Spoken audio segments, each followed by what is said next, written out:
અમારા પિતા. ચલો માતા મરિયમની મધ્યસ્થી થકી પ્રભુ ઈસુને પ્રાર્થના. પિતા અને પુત્ર અને પવિત્ર આત્માના નામે આમીન. હે અમારા બાપ, તમે સ્વર્ગમાં છો, તમારું નામ પવિત્ર મનાવો, તમારું રાજ્ય આવો, જેમ સ્વર્ગમાં તેમ પૃથ્વી ઉપર તમારી ઈચ્છા પૂરી થાવ. અમારી દરની રોટલી આજે અમને આપો, અને જેમ અમારા અપરાધને ક્ષમા કરીએ છીએ તેમ તો અમારા અપરાધને ક્ષમા કરો, અને પરીક્ષામાં ન લાવો, ગુનાથી બચાવો. આમીન. પ્રણામ મારિયા, કૃપાથી પૂર્ણ, પ્રભુ તમારી સાથે છે. ભાગ્યવાન સૌ સ્ત્રીઓમાં અને ભાગ્યવાન તમારા ઉદરનું ફળ ઈસુ. હે પવિત્ર મારિયા, પરમેશ્વરની મા, પાપને વાસ્તે વિનંતી કરો, હમણાં અને અમારા મોતની વખતે. આમીન. હે અમારા પ્રણામ મારિયા, કૃપાથી પૂર્ણ, પ્રભુ તમારી સાથે છે. ભાગ્યવાન સૌ સ્ત્રીઓમાં અને ભાગ્યવાન તમારા ઉદરનું ફળ ઈસુ. હે પવિત્ર મારિયા, પરમેશ્વરની મા, પાપને વાસ્તે વિનંતી કરો, હમણાં અને અમારા મોતની વખતે. આમીન. પ્રણામ મારિયા, કૃપાથી પૂર્ણ, પ્રભુ તમારી સાથે છે. ભાગ્યવાન સૌ સ્ત્રીઓમાં અને ભાગ્યવાન તમારા ઉદરનું ફળ ઈસુ. હે પવિત્ર મારિયા, પરમેશ્વરની મા, પાપને વાસ્તે વિનંતી કરો, હમણાં અને અમારા મોતની વખતે. આમીન. સ્તુતિ પિતા અને પુત્ર અને પવિત્ર આત્માના નામે સ્તુતિ થાવ. જેમ આદિ તેમ હમણાં અને હંમેશા. આમીન. પવિત્ર આત્મા વગર આપણી પ્રાર્થના અધૂરી રહે છે. તો ચાલો એમને ગીત દ્વારા આપણા પ્રાર્થનામાં આમંત્રણ આપીએ કે જેઓ આપણી પ્રાર્થનામાં ઉપસ્થિતિ તેમની ધરાવે અને તેમની ઉપસ્થિતિથી આપણી ધરાવે.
પ્રાર્થનામાં આગળ વધીએ.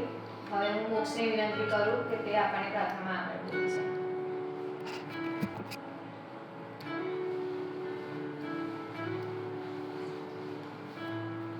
પ્રભુ શ્રી ખ્રિસ્તમાં મારા વાલા સ્વજનો, આજની પ્રાર્થનામાં તમે બધાને આવકારું છું.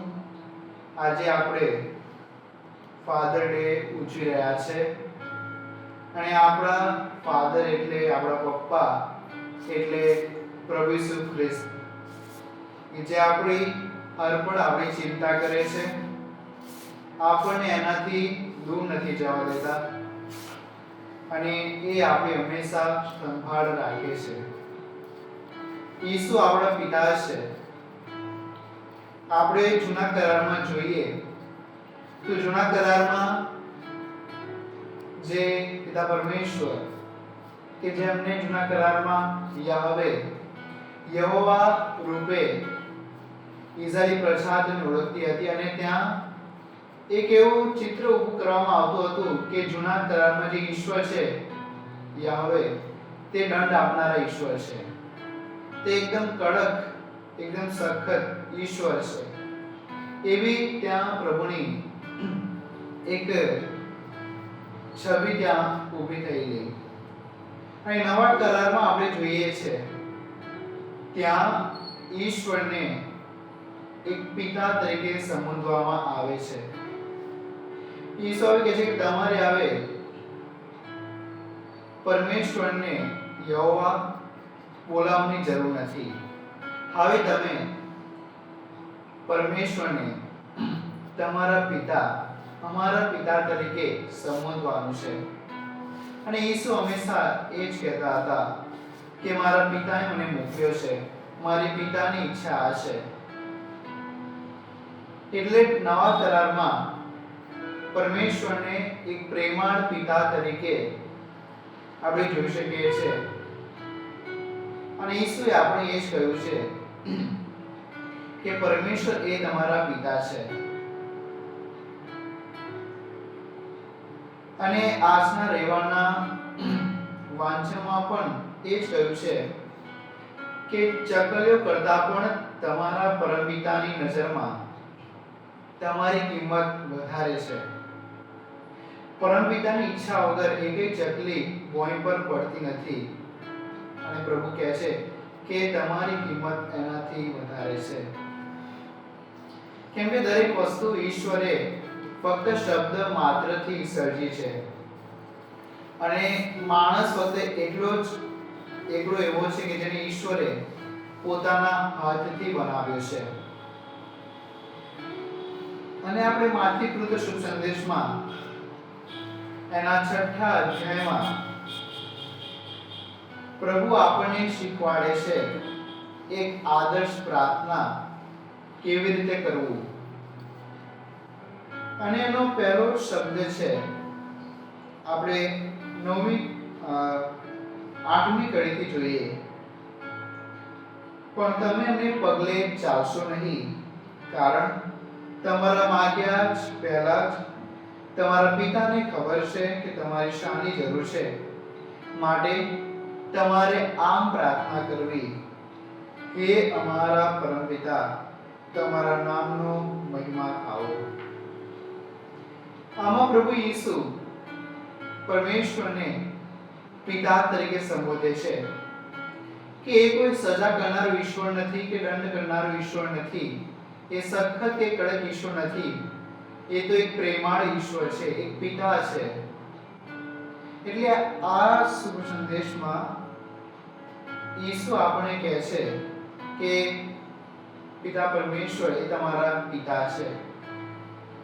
અને આ સાથે આપણે જ્યારે પિતૃ દિવસ એટલે કે ફાધર્સ ડે જ્યારે આપણે ઉજવી રહ્યા છે ત્યારે એ આપણા પિતા એટલે કે પ્રભુ ઈસુને આપણને કહેવાનું છે કે હું મારી સંભાળ તમારા હાથમાં સોંપું છું. કેમ કે એક પિતા પોતાના બાળકની હંમેશા સંભાળ રાખે છે, તેને જે જોતું હોય તે લઈ આપે છે.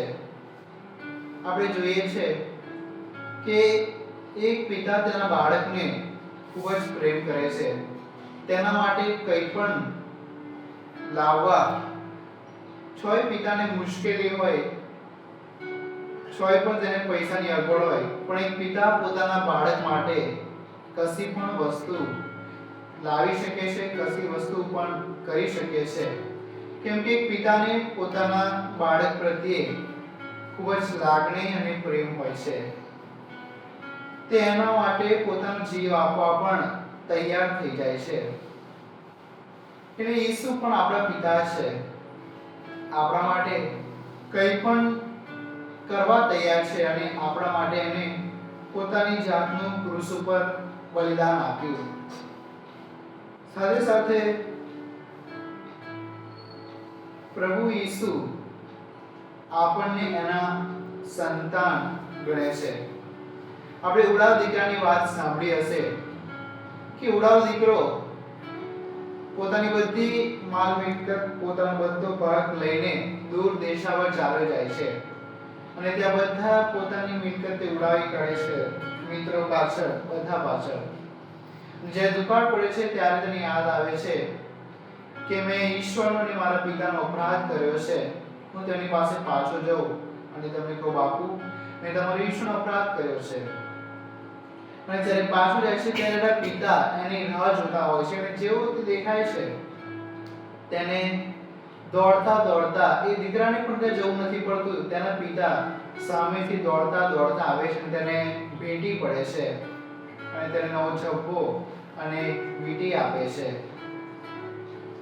એટલે આમાં આપણે પિતાનો પ્રેમ જોઈ શકીએ છીએ કે વ્યક્તિ ગમે તેટલા પણ પાપ કરે છતાં ઈશ્વર તેને પ્રેમ કરે છે. આપણે જોઈએ છે કે સંત મરિયા થેરેસે બહુ સુંદર વાત કહે છે કે સૌથી એવો જે સ્વર્ગમાં એવા આત્માઓને મહાન ગણવામાં આવે છે કે જે આત્મા ખૂબ જ પાપ કર્યા પછી સાચો પશ્ચાતાપ કરે છે, તેવા આત્માઓને સ્વર્ગ રાજ્યમાં મહાન ગણવામાં આવે છે.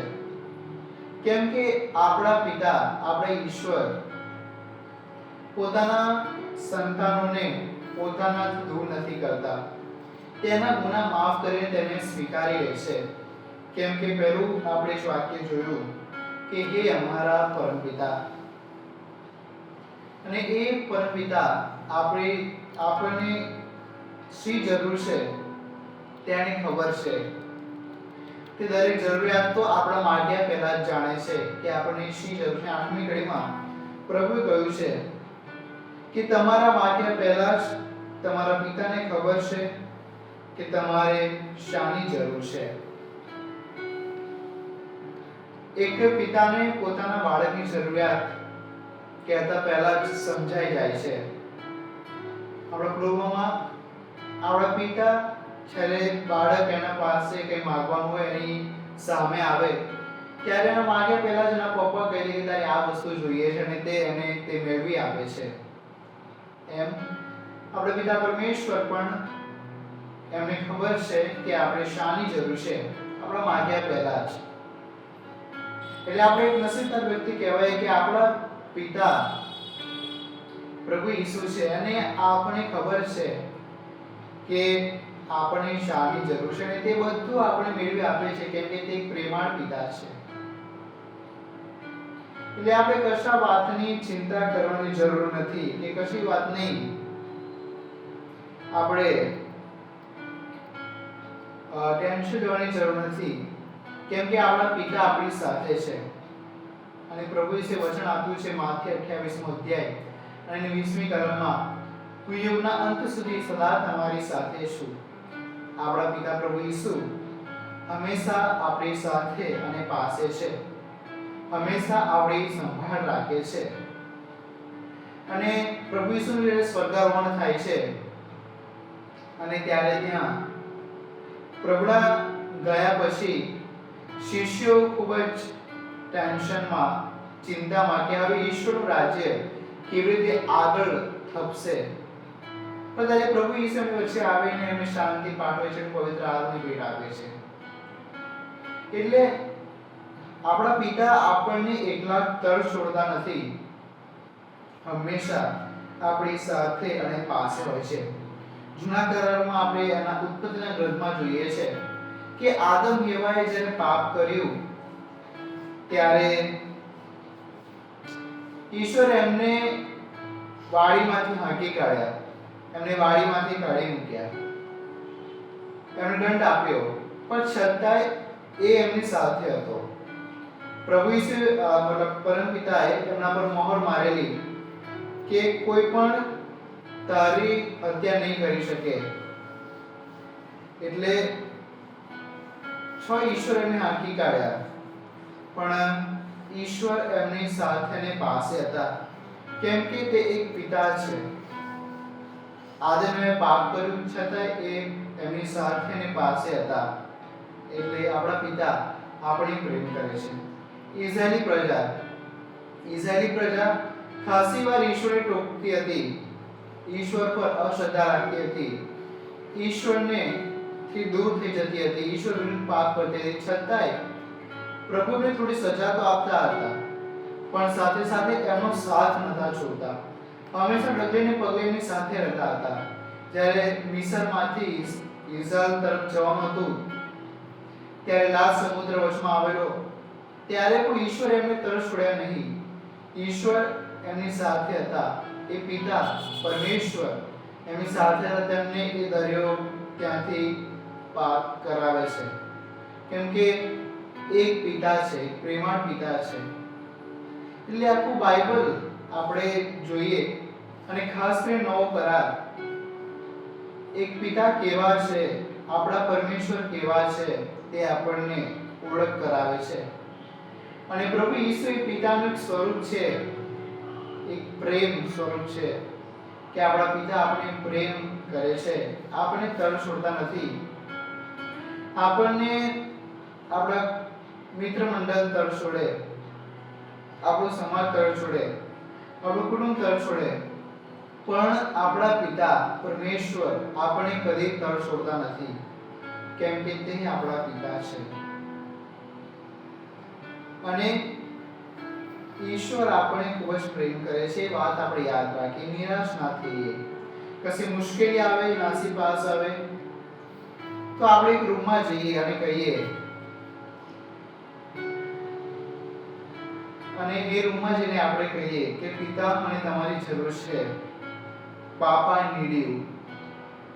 પિતા મને તમારી જરૂર છે, પપ્પા મને તમારી નીડ છે, મને તમારી જરૂર છે. તો ચોક્કસ તમારી જે જરૂરિયાત છે, તમારી જે મુશ્કેલી ચોક્કસ ત્યાં તમારાથી દૂર થશે અને પિતા તમને મેળવી આપશે. જો સૌથી સુંદર પ્રાર્થના હોય તો આ છે. તમારા તમારા જીવનમાં તમારી મુશ્કેલી અનુભવો, દુઃખ તકલીફ અનુભવો, ત્યારે તમે પોતાના રૂમમાં જઈને બારણું બંધ કરીને કહેજો, પોતાના હૃદય પર હાથ મૂકીને, પાપા આઈ નીડ યુ. પપ્પા મને તમારી જરૂર છે. ચોક્કસ પરમપિતા સ્વર્ગમાંથી પોતાનો હાથ આપણી સામુ લંબાવશે અને આપણને મદદ કરશે. અને આપણે યશાના ગ્રંથમાં જોઈએ છે કે હું તારો ઈશ્વર છું, હું મારા જમણા હાથથી તારો હાથ પકડું છું અને તારી મદદ કરું છું.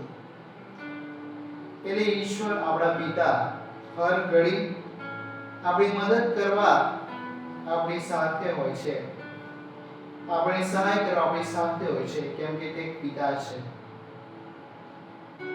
એટલે આપણે બીવાની જરૂર નથી, ડરવાની જરૂર નથી. આપણા પિતા, આપણા પપ્પા પ્રભુ ઈસુ આપણી સાથે ને પાસે છે. જ્યારે બાળક જ્યારે ચાલતા શીખે છે અને ત્યારે તે ચાલે છે અને તે ઊભું થાય છે અને ચાલતા ચાલતા પડી જાય છે, ત્યારે પિતા તેને ઉચકીને તેને સાંત્વના આપે છે, તેને શાંત કરાવે છે અને તેને પૂછે છે તને કંઈ વાગ્યું નથી, અને તે એને એના વહાલથી આલિંગન આપે છે, તેને ભેટ કરે છે. એટલે જ્યારે આપણે આપણા પાપના બોજથી, આપણી મુશ્કેલીઓ, આપણી જવાબદારીઓના બોજથી જ્યારે પડી જઈએ છીએ, ત્યારે આપણા પરમપિતા આપણે ઉંચકી લે છે અને કહે છે કે તને કંઈ વાગ્યું તો નથી ને, અને તે આપણે પ્રેમ ભર્યું એક ભેટ આપે છે, આલિંગન આપે છે. એટલે જ્યારે આપણે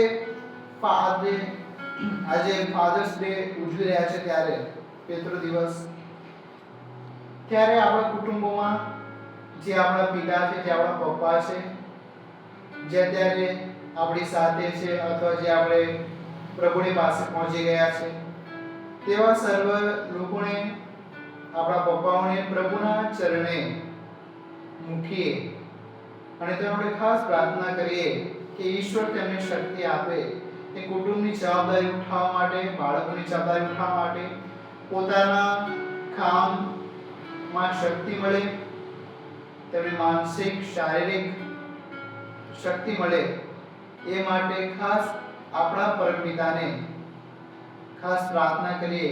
આપણા પપ્પા માટે ખાસ આપણે પ્રભુને પ્રાર્થના કરીએ, અને જે આપણા પપ્પા છે જે પ્રભુની પાસે પહોંચી ગયા છે, તેવા માટે ખાસ પ્રાર્થના કરીએ કે પ્રભુ તેમને સ્વર્ગ રાજ્યમાં પોતાની સાથે, પોતાની મિશબાણીમાં આમંત્રણ આપે, તેમની સાથે તેના આત્માને પ્રભુ તેમને સાંત્વના આપે.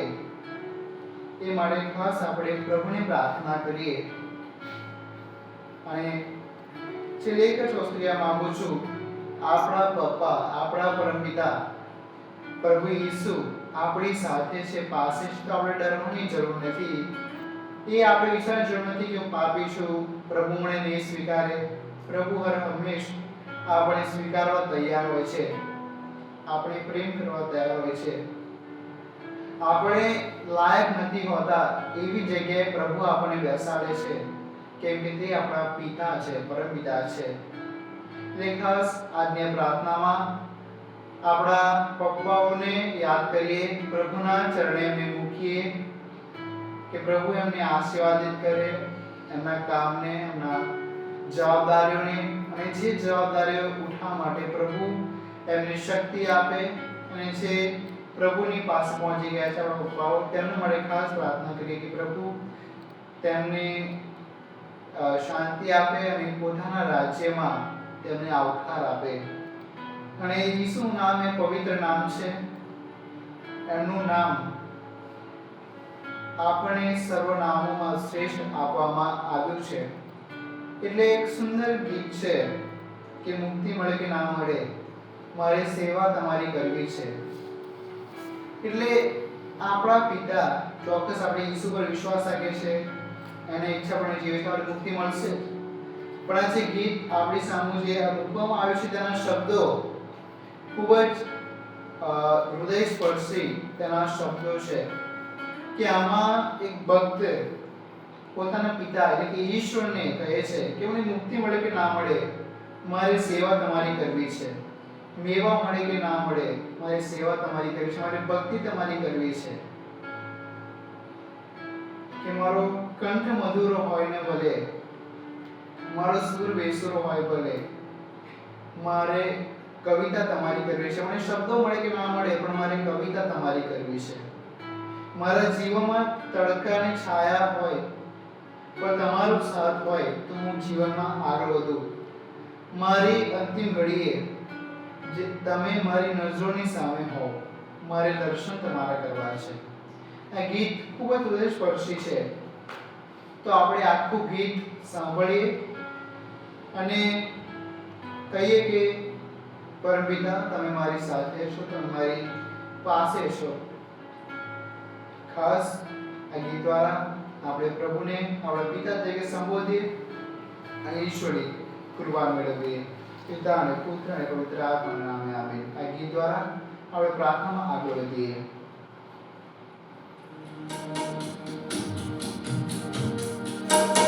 Santa Margarita, Canita, Margarita.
ભક્તિ તમારે કરવી છે.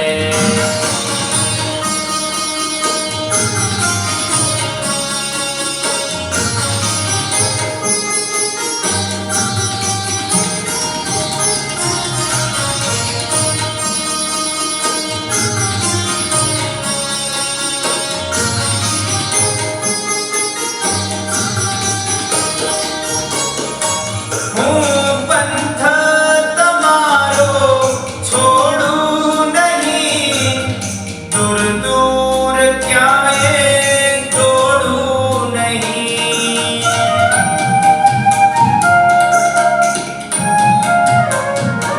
હું પંથ તમારો છોડું નહીં, દૂર દૂર ક્યાંય દોડું નહીં. પુણ્ય મળે કે ના મળે, પુણ્ય મળે કે ના મળે, મારે પૂજા તમારે કરવી છે. મુક્તિ મળે કે ના મળે, મારે ભક્તિ તમારે કરવી છે.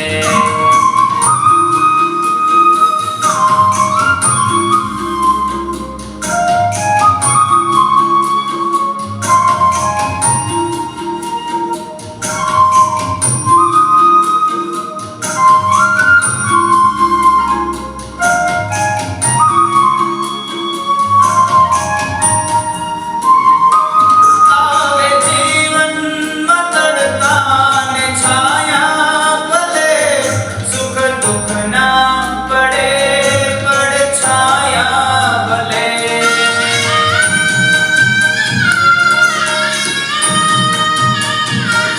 આવે જીવનમાં તડકા ને છાયા ભલે, સુખ દુઃખ ના પડે પડછાયા ભલે.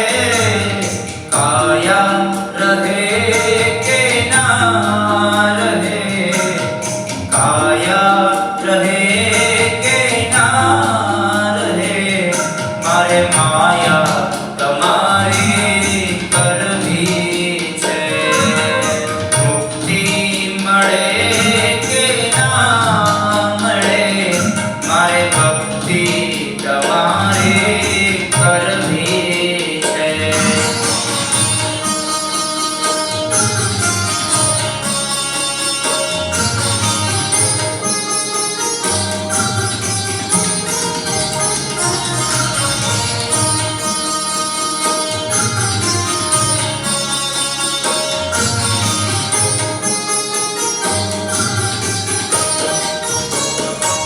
મારો અંત સમય જ્યારે આવે પ્રભુ, તમે રહેજો આ નૈનો નિસામે પ્રભુ.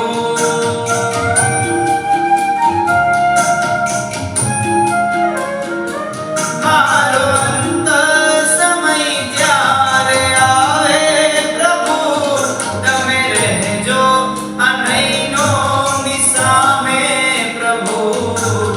સ્વર્ગ મળે કે ના મળે, સ્વર્ગ મળે કે ના મળે, મારે દર્શન તમારા કરવા છે.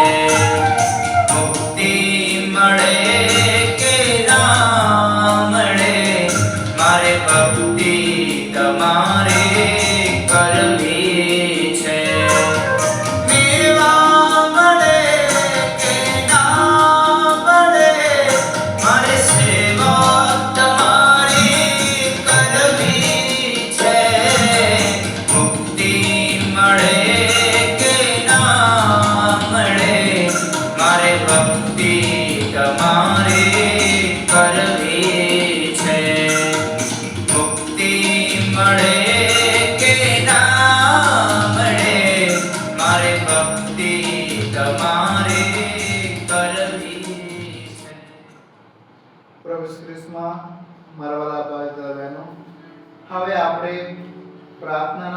છેલ્લા ચરણમાં આગળ વધી કે જ્યારે તમારી સમક્ષ અમે લાઈવ સંસ્કાર એટલે કે સાક્ષાત પ્રભુ ઈસુ ચિરોટી રૂપમાં અમારી વચ્ચે હાજર છે તમને બતાડીશું.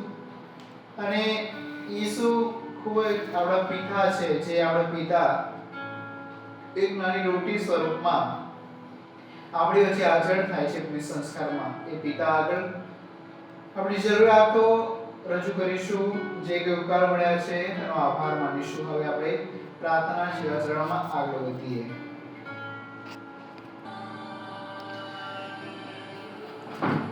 પ્રભુ ખ્રિસ્તમાં મારા વાલાઓ, અત્યારે આપણે આ પ્રાર્થનાના છેલ્લા ચરણમાં પ્રવેશ્યા છે. આપણી માંગણીઓ ઈશ્વર સામું રજૂ કરવા માટે. અને આજે આપણે જોયું 8મી કડીમાં 6ઠ્ઠો અધ્યાયમાંથી કે તમારા પરમપિતાને તમારા માગ્યા પહેલા જ શાની જરૂર છે તેની ખબર છે. આપણી જરૂરિયાતો ઈશ્વર સામું આપણે રજૂ કરીને પહેલા જ પ્રભુને ખબર છે કે આપણે શાની જરૂર છે. તો આપણે જે કંઈ જરૂરિયાતો છે તે ઈશ્વર સામું રજૂ કરીએ. ખાસ આજે જ્યારે આપણે ફાધર્સ ડે ઉજવી રહ્યા છે ત્યારે આપણા પપ્પા માટે ખાસ પ્રાર્થના કરીએ કે ઈશ્વર તેમને કામ કરવા માટેની શક્તિ આપે, તેમને જવાબદારી ઉઠાવવા માટે ઈશ્વરે બુદ્ધિ આપે. અને જે આપણા પપ્પા ઈશ્વર પાસે પહોંચી ગયા છે તેમની આત્માની શાંતિ માટે ખાસ આપણે પ્રાર્થના કરીએ. ખાસ આપણે બીમાર લોકો માટે પ્રાર્થના કરીએ. જે લોકોને કેન્સરની બીમારી છે તે લોકો માટે ખાસ પ્રાર્થના કરીએ કે પ્રભુ તેમના અમૂલ્ય રુધિરથી પ્રભુ તેમને અત્યારે સાજાપણું આપી રહ્યા છે. પ્રભુ અત્યારે કેન્સરને એ જડમાંથી ઉખાડી રહ્યા છે. અને ખાસ અત્યારે યુવાનોને વધારે કેન્સર થાય છે કેમ કે તે વ્યસનોમાં પડી ગયા છે.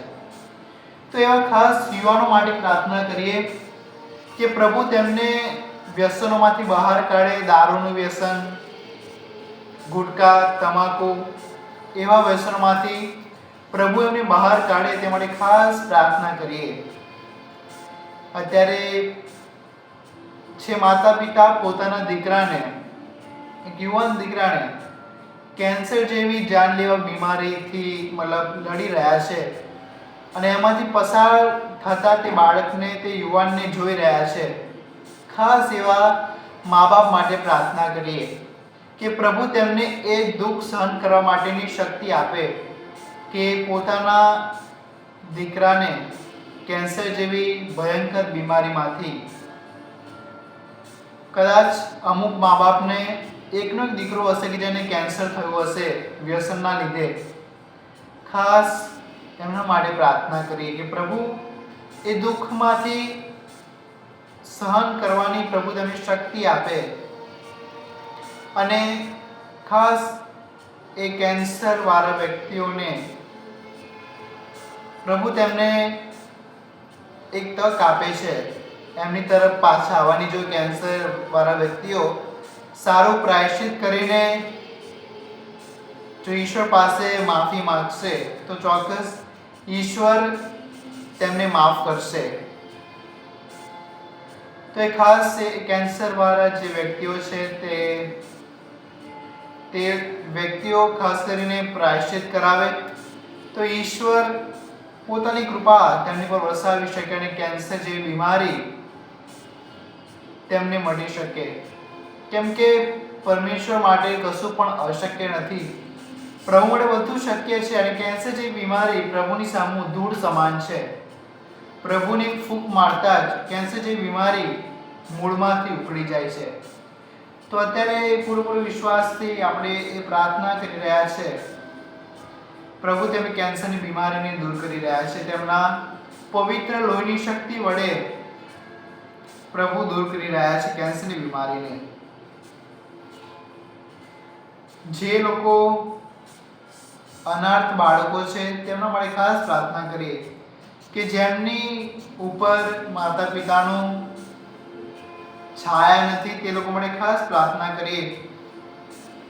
એવા બાળકો જેમ કોઈ નથી, ના કે પિતા નથી, ના કે માતા નથી, એવા તર છોડાયેલા બાળકો માટે ખાસ પ્રાર્થના કરીએ કે એવા બાળકોની સાથે આપણા પરમપિતા એમની સાથે રહે, એમની જરૂરિયાતો પૂરી કરે. કદાચ આપણી પાસે આપણા માતા પિતા છે, આપણને બધું જ આપણી જરૂરિયાતો પૂરી કરી રહ્યા છે, પણ એવા અનાથ બાળકો માટે પ્રાર્થના કરી જેમનું કોઈ નથી. અને જો આપણે કદાચ મળે તો આપણે જેટલી સહાય થતી હોય એટલી એમની સહાય કરીએ. એવા ખાસ અનાથ બાળકો માટે પ્રાર્થના કરીએ. ખાસ દંપતીઓ માટે પ્રાર્થના કરીએ કે જે દંપતીઓ અત્યારે છૂટા થવાના આડા પર ઊભી રહી છે, કે તેમને નથી ફાવતું એવા અણબનાવ એમની વચ્ચે વળ્યા છે, કે આજે એક ડાયવોર્સ સુધી આવી ગયા છે. તેવા ખાસ એવા દંપતી માટે પ્રાર્થના કરીએ કે પ્રભુ તેમને સદબુદ્ધિ આપે, તે ફરી પાછા જોડાય. અને ખાસ અત્યારે ઈશ્વર એમના પર પોતાની કૃપા વહાવી રહ્યા છે, તેમને પાછા જોડી રહ્યા છે. એવા ખાસ નવ દંપતી માટે પ્રાર્થના કરીએ. અને એવા નવ દંપતી માટે પ્રાર્થના કરીએ કે જે હવે લગ્ન જીવનમાં જોડાવાના છે થોડાક વર્ષોમાં. એવા દંપતીઓ માટે ખાસ પ્રાર્થના કરીએ કે પ્રભુ તેમને યોગ્ય પાત્ર મેળવી આપે અને એમનું લગ્ન જીવન એક ઈશ્વરમય રહે, એ માટે ખાસ પ્રાર્થના કરીએ. એવા માટે ખાસ પ્રાર્થના કરીએ કે જેમના નોકરી ધંધામાં મુશ્કેલીઓ હોય, એવા માટે ખાસ ઈશ્વરને પ્રાર્થના કરીએ કે પ્રભુ તેમને સારી એવું રોજગાર મેળવી આપે, એવી નોકરી મેળવી આપે કે જે પોતાના કુટુંબની જવાબદારી નિભાવી શકે. અને પ્રભુ તેમને એ જવાબદારી નિભાવવા માટે શક્તિ પૂરી પાડી રહ્યા છે. તેમને સારી એક જોબ પ્રભુ આપવા જઈ રહ્યા છે. અને પ્રભુ કહે છે કે મેં તમારા બધા કામોમાં બરકત આપી છે. પ્રભુ બાઇબલમાં બહુ સુંદર કહે છે, યશોના ગ્રંથમાં, મેં તમારા બધા કામોમાં બરકત આપી છે. એટલે પ્રભુએ આપણા નોકરીમાં, આપણી ઘણી જવાબદારીઓમાં પ્રભુએ ખાસ બરકત આપી છે. એટલે ખાસ એવા યુવાનો માટે ખાસ પ્રાર્થના કરીએ કે પ્રભુ તેમને એક સારી નોકરી આપવા જઈ રહ્યા છે, માટે ખાસ ઈશ્વરનો આભાર માનીએ. ખાસ એવા લોકોને પ્રાર્થના કરીએ કે જેમને જરૂર છે પૈસાની, કે પૈસાના કારણે, આર્થિક પરિસ્થિતિને કારણે તે લોકો ડિપ્રેશનમાં જતા રહ્યા છે, ચિંતા તણાવમાં જતા રહ્યા છે. તેવા લોકો માટે ખાસ પ્રાર્થના કરીએ કે પ્રભુ તેમને આર્થિક સહાય કરે, જે એમની પર જે કરજ છે, જે કંઈ એમના પર બોજ છે, તે ઈશ્વર દૂર કરે. તે બોજમાંથી, તે પૈસાના બોજમાંથી ઈશ્વર તેમને દૂર કરે. એ માટે ખાસ આપણે પ્રભુને પ્રાર્થના કરીએ કે ત્યારે પ્રભુ તેમના પર છે કે પૈસાનો બોજ દૂર કરી રહ્યા છે. Thank you Jesus.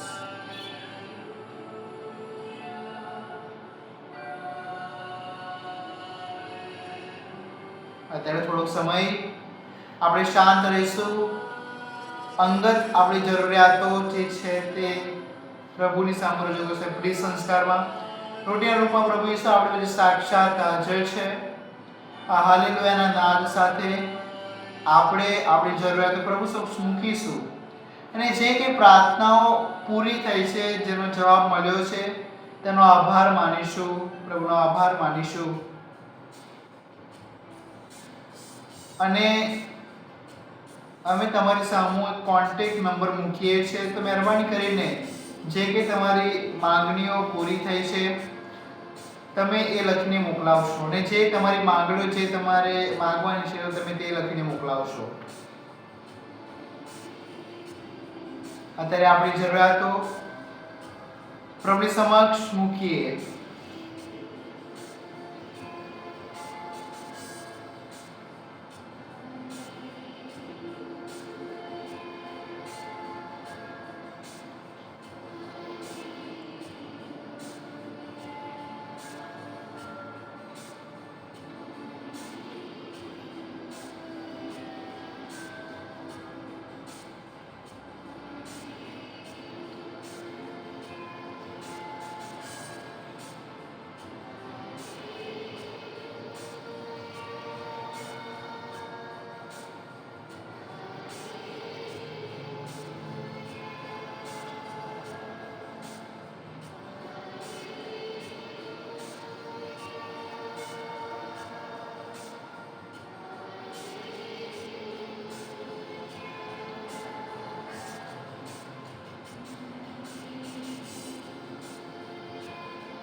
અત્યારે આપણા કુટુંબોને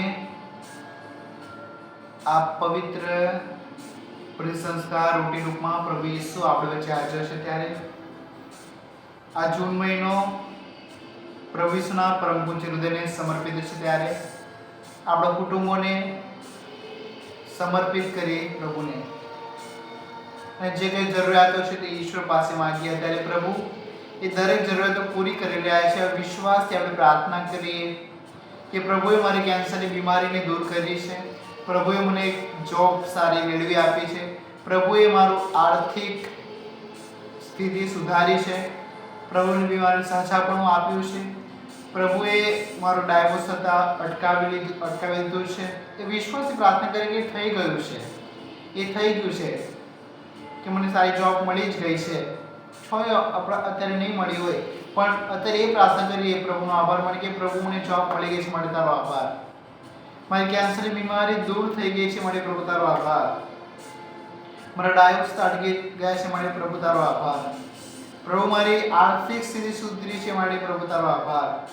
પ્રભુએ તે મારા દરેક કાર્યોમાં સારી બરકત આપી છે, માટે પ્રભુ તારો આભાર. પ્રભુ મારા કુટુંબને તે આગળ વધારે છે, માટે પ્રભુ તારો આભાર. પ્રભુએ તમારા અભ્યાસ પર પોતાનો તે આશીર્વાદ વરસાવે છે, પ્રભુ એ માટે તારો આભાર. પ્રભુ તે મારા દરેક કાર્યમાં બરકત આપે છે, માટે પ્રભુ તારો આભાર. પ્રભુ તો અમને રોજ કૃપા આપો છો, માટે તારો આભાર. આવી રીતે આપણે પ્રાર્થના કરીએ, કેમ કે બાઇબલની આ રીત છે કે જે વસ્તુ આપણે મળ્યું નથી પણ તે આપણે મળી ગયું છે, તે વિશ્વાસથી પ્રાર્થના કરીએ તો જ પ્રભુ ઈસુ આપણી પ્રાર્થના સાંભળશે. બીમારી મટી નથી પણ છતાંય એ માટે એવી પ્રાર્થના કરી વિશ્વાસથી કે બીમારી દૂર ગતિએ છે, કેન્સરની બીમારી ઈશ્વરના નામથી મારામાંથી દૂર ચાલી ગઈ છે. એ વિશ્વાસથી પ્રાર્થના કરી ચોક્કસ પ્રભુ આપણી પ્રાર્થના સાંભળશે અને તે બીમારી દૂર કરશે. જે લોકોને હેમરેજ થયું છે, બ્રેન ટ્યુમર થયું છે, તે માટે ખાસ પ્રાર્થના કરીએ કે પ્રભુ તે દૂર કરી રહ્યા છે.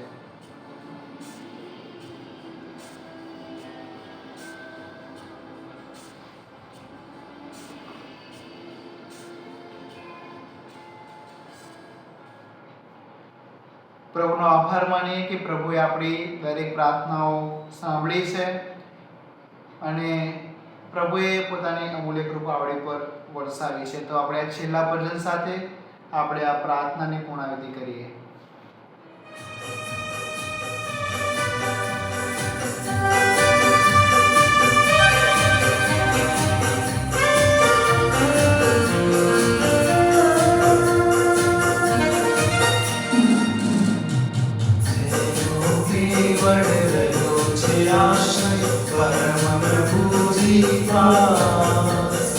परम परात्परनी छायाમાં જે કરતો નિવાસ તેનો કેવળ રહ્યો છે આશ્રય પરમ પ્રભુજી થાસ.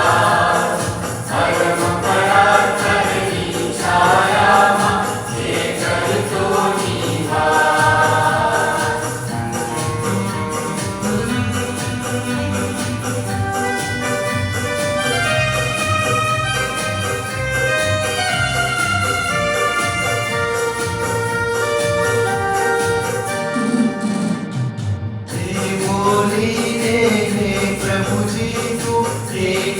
शरणु मारू आश्रय करतो हे मुझे ईश्वर तुझे पे श्रद्धा करूं.